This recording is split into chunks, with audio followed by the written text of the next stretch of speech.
بسم الله الرحمن الرحيم. دي توابيت خشبية، تمام اهي. ده خشب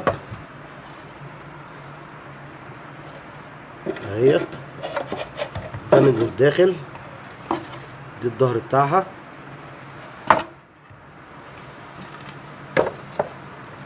التوابيت الخشبية دي كلها بنفس الصيغة اللي حضراتكم شايفينها كده اهيت. التوابيت الخشبية ديت كان جواها التمايم الجلد ديت. دي تميمة جلد عليها نقوشات زي ما حضراتكم شايفين. دي جواها برديات ومخطوطات اهيت. واحنا اتأكدنا، وهقول لحضراتكم اتأكدنا ازاي دلوقتي. تمام.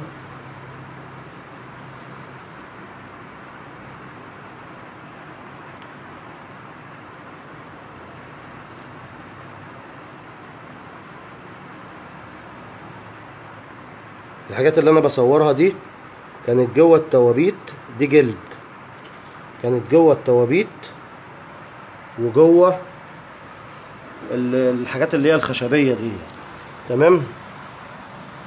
ودي كانت جوه التوابيت.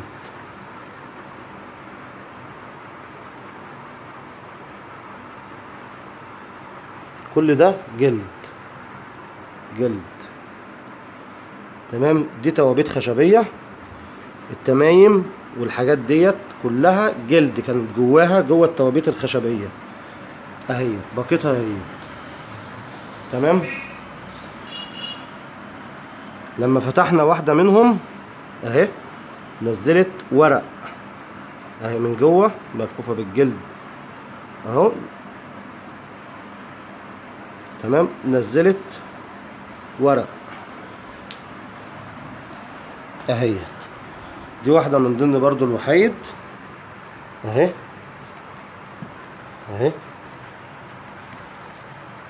جواها ورق برضه اهوت.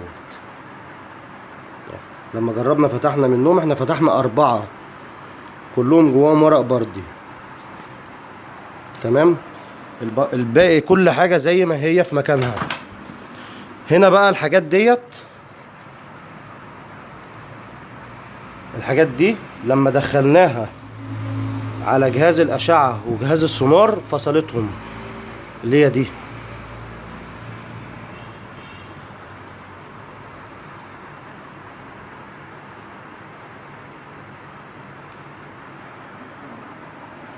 تمام. هنا بقى ده اللغز الأكبر، اللي هي دي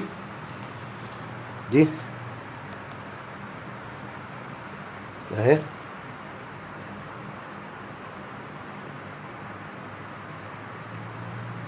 تمام يا معالي الباشا.